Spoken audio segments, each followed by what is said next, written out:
And welcome to Independent Television on the program Talking Politics. And on this edition of this program, we will be discussing on some of the challenges, the pains, and how we have seen the plight of albinos in Nigeria, and most especially by extension, the peoples with disabilities. We have seen there have been policy in Nigeria, government after government, and most especially has the policy yield results side by side. Since we are practicing democracy, we want to really see if the politician, aspiring politician, will come on board to talk to this group of individuals who is a legitimate Nigerian by birth, and at the end of the day, they just get their vote, and they are not considering them, their lifestyle, their way of living, certain medication.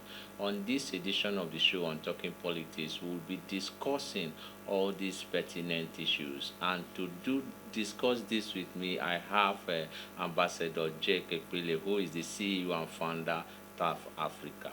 Good day, sir, and welcome to Independent Television. Thank you. Thank you for having me. All right, first of all, let's look at the issue of albino in Nigeria. How have they been faring side by side, looking at how effective is the policy in Nigeria?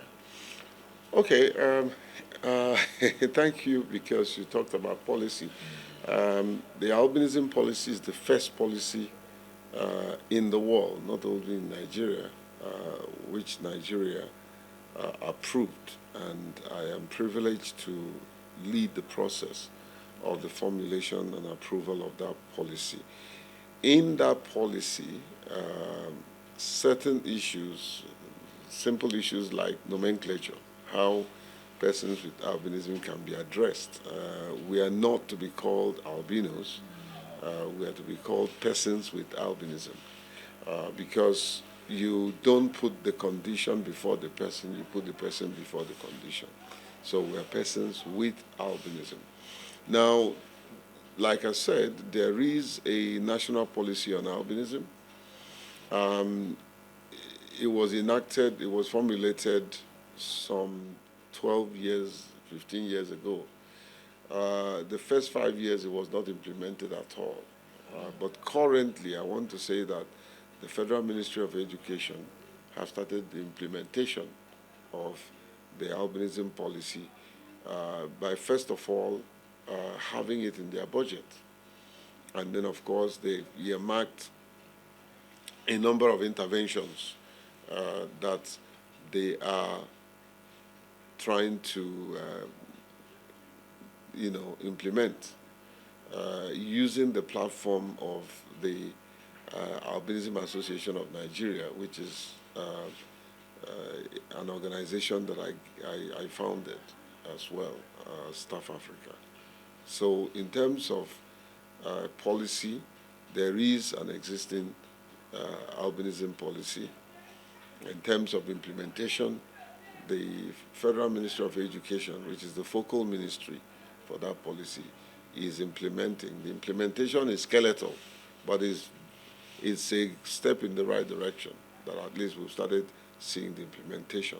But also it's important for development partners, like Disability Right Fund is also funding the implementation of that policy through the Association of Albinism Association of Nigeria.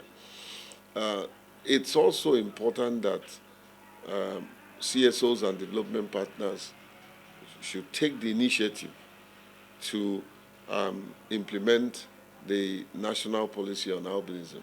There is a national policy on albinism. If you go to Federal Ministry of Education and ask for it, they will give it to you. Look through it. There are a number of projects we enumerated in the implementation plan that anyone, local or international, can pick up and fund. There is no way implementation can take place without funding. Funding is a major component of the process of implementation. Okay, let's look at when you comparing the dividends, or may you say maybe it's at a snail speed, but how come when politicians are trying to lobby citizens for vote, they wouldn't look at the benefit of such individuals so that once they win election, they were able to incorporate this policy to help them. How come? I would just say, do they abscond or what is the issue? Why can't such policy be driven effectively in Nigeria?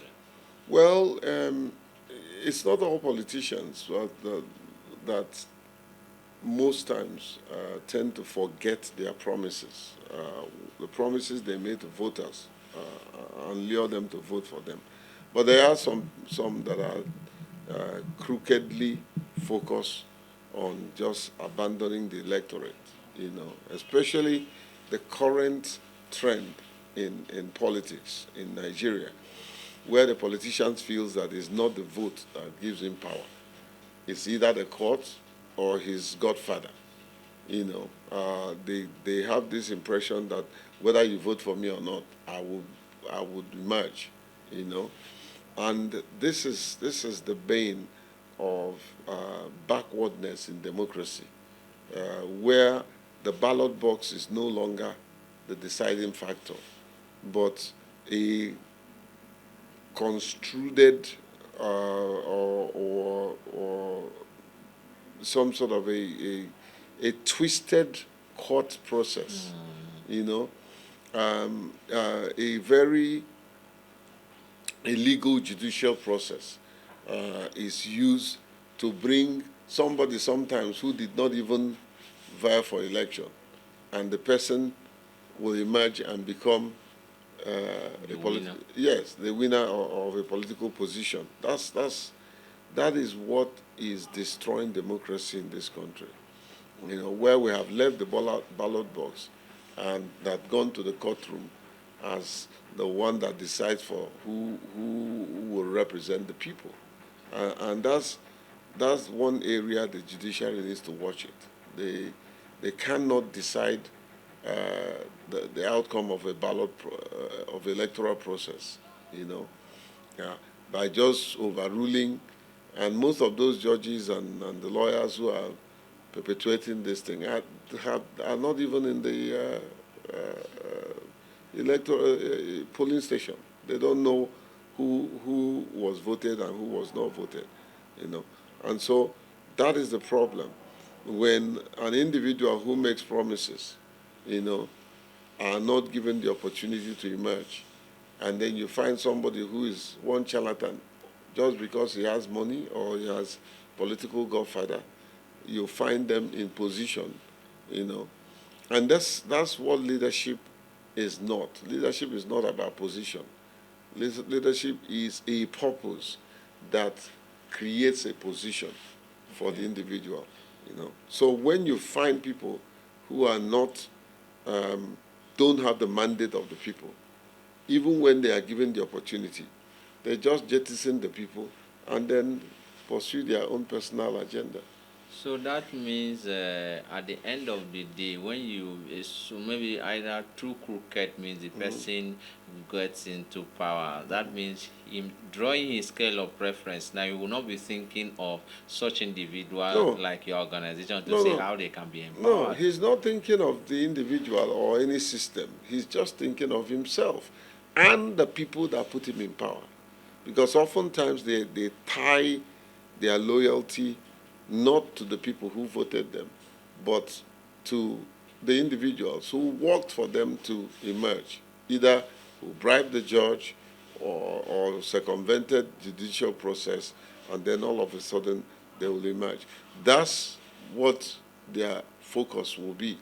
They will focus on those people to ensure that they pay them back, for the effort that they made for them to emerge. And of course, the people doesn't count. That is why I guarantee you, check most of these politicians that have been elected. They don't even. Some of them don't go to their constituency. They spend more time in Abuja than they spend with their people. And where they where they try to do something, it will be like a crumb. compared to the money they pay them for their constituency allowance project. Many of them don't spend that money for what it is. They would look out for their political stooge and then distribute a few of the money. Most of them goes into their pocket, you know. So basically, sir, do you really think time will come? Unlike from your intro, you said from the beginning there weren't any form of maybe try some fund set aside for such organization, but presently there have been some, I would say, some infinitesimal evidence that there is some sort of improvement. But if the politicians now are unable to look at such individuals, now what now happened to the development partners who have consciously been dedicating their time and resources to make sure that your organization and people with such challenges are always brought to the limelight? Well, that's why I'm here. I started this organization some 20 years ago. If not for the help of development partners, definitely I will not be where I am today. Uh, like my greatest funding partner is the European Union. They consistently support us and provide the funds for us to do what we are doing.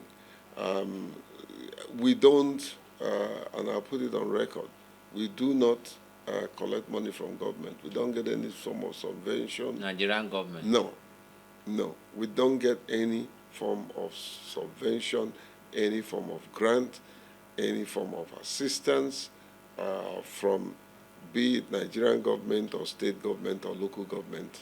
No, rather, we get funds from our funding partners and help the Nigerian government arm that we work with.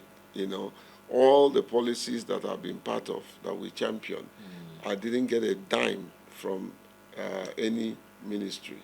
It was something we carried out on our own. We brought our resources.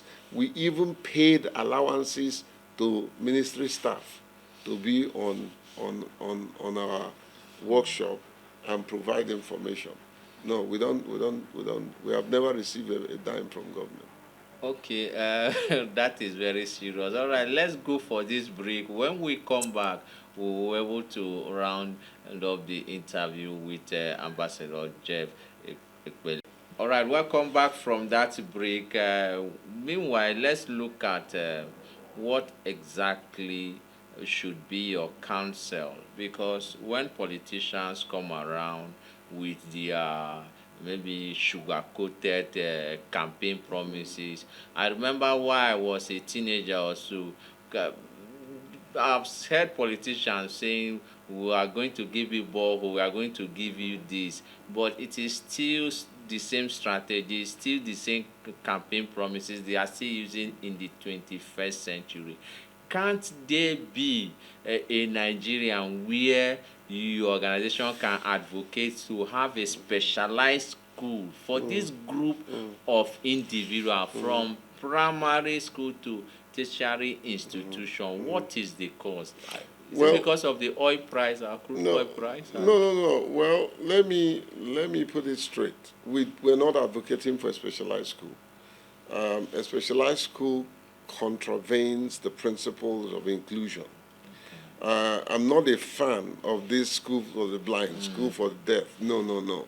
If you go if you follow the principle of inclusion, we wrote the inclusive education policy for Nigeria. So if you follow the principle of inclusion, it does not in any way encourage those specialized schools. Why? Those specialized schools, we found out from research, further alienates the individuals from the society. It further creates this symptom, or not even system of a recluse. They become reclusive because when you congregate them and put them to themselves, they only see themselves, they only feel themselves. They don't know that the society exists. So the principle of inclusion is that you take them and put them in regular schools. Can they manage in the regular school? Yes. If you provide the simple um, um, resources that they need, including the teachers who understand their need, they can function in an integrated environment, in an inclusive environment. They can function. We've seen this play out in places like South Africa, Namibia, Uganda. You know, uh, you don't take individuals that you're trying to further alienate from the society And isolate them. and isolate them. Isolation is not inclusion. Integration is inclusion. Bringing them and putting them in a regular classroom. You know, that's why I've never, since I started this organization, advocated for either special school for persons with albinism or For the special. blind or Yeah, yeah. So no, we don't, and we never will, because it does not in any way help the individual at the end of the day. That's why if you see some of them that went to school for the blind, they are totally segregated from the society. Even when the society wants to embrace them, they pull back because they didn't know better and they were not offered a better opportunity. You know, so I will never advocate for any so-called special school. There's nothing special about the so-called special school. Put us in a regular school, provide the things we need. Take, for instance, for persons with albinism, we don't need to be congregated in one special classroom when there are classrooms with other people without albinism. Rather, put us there. Put us in front. We'll be able to see the blackboard. Give us your note to copy. We'll be able to do that.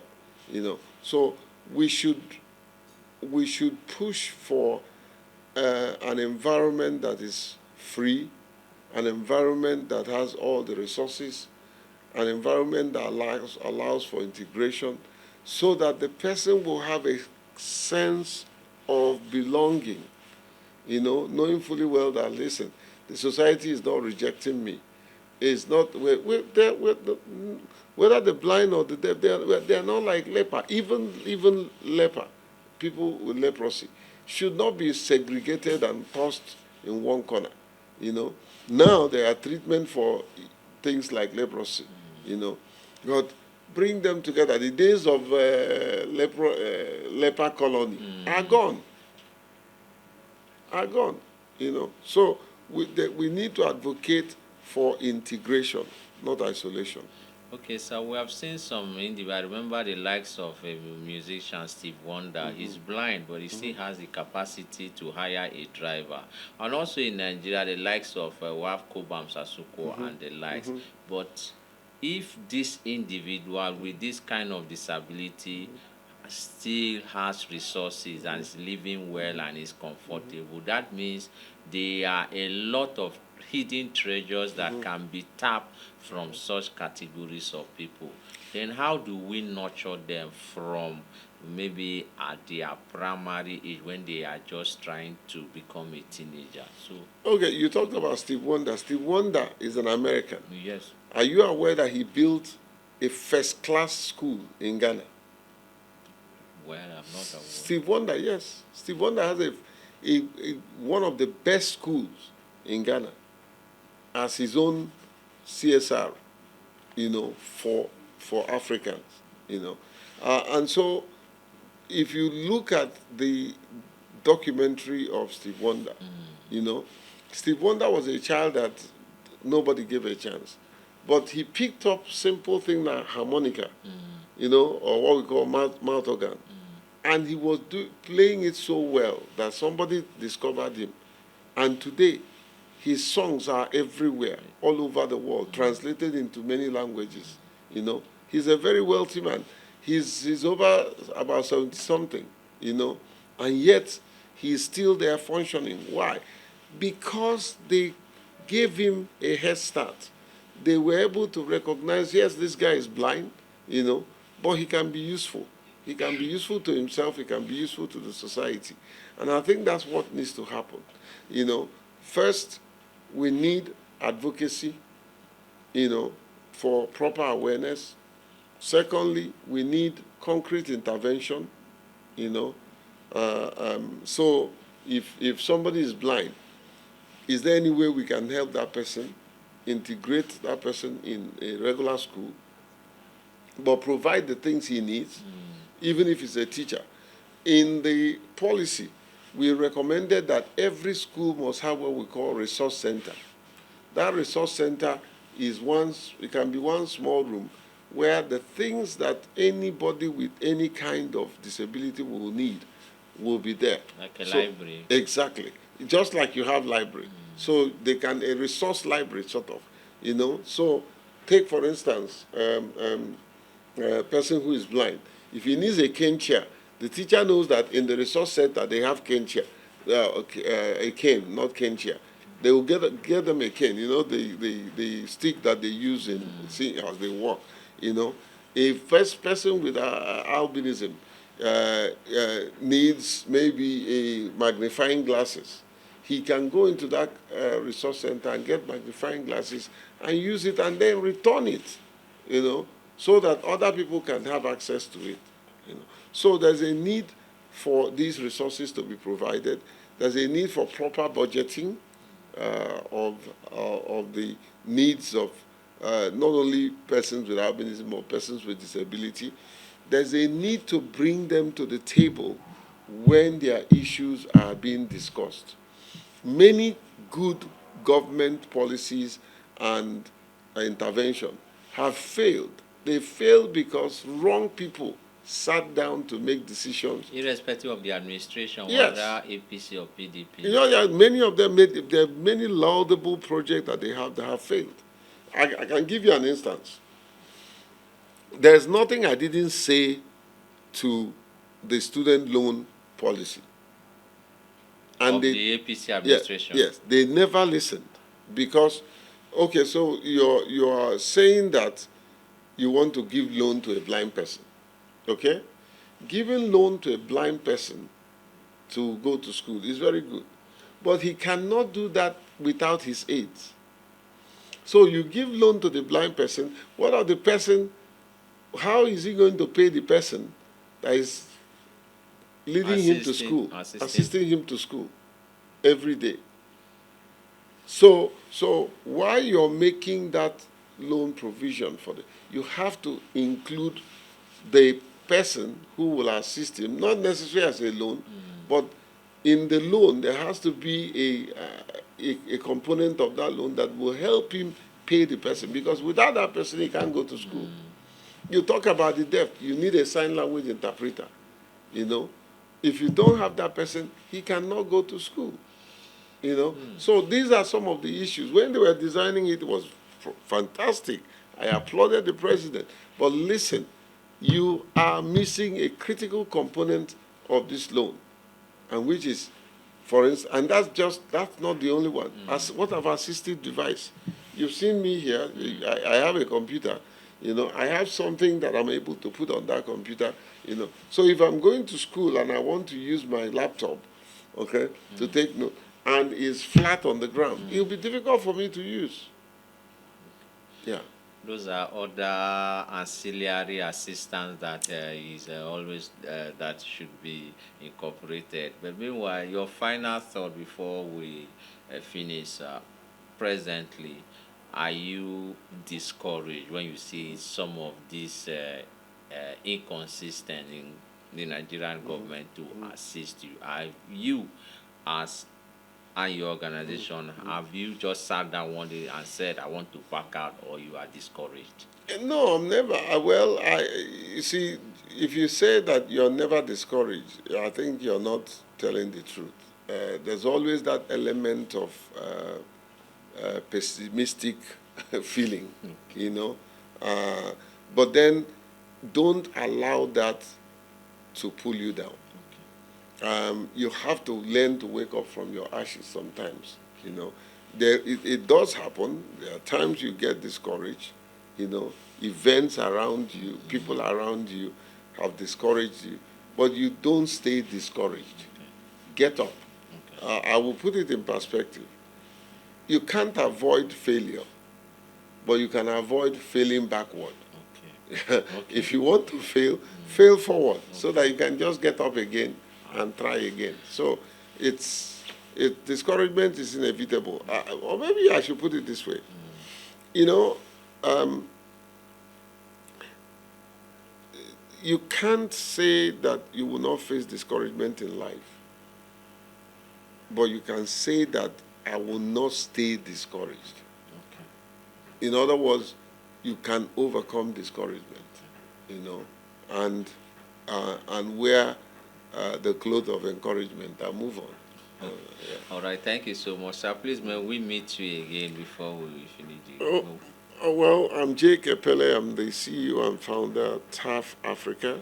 I am albinism ambassador. I'm a human rights defender for France and Germany. And so on and so forth. There's many hats that I wear. All right. Thank you so much, sir, for having you on independent television on Talking Politics.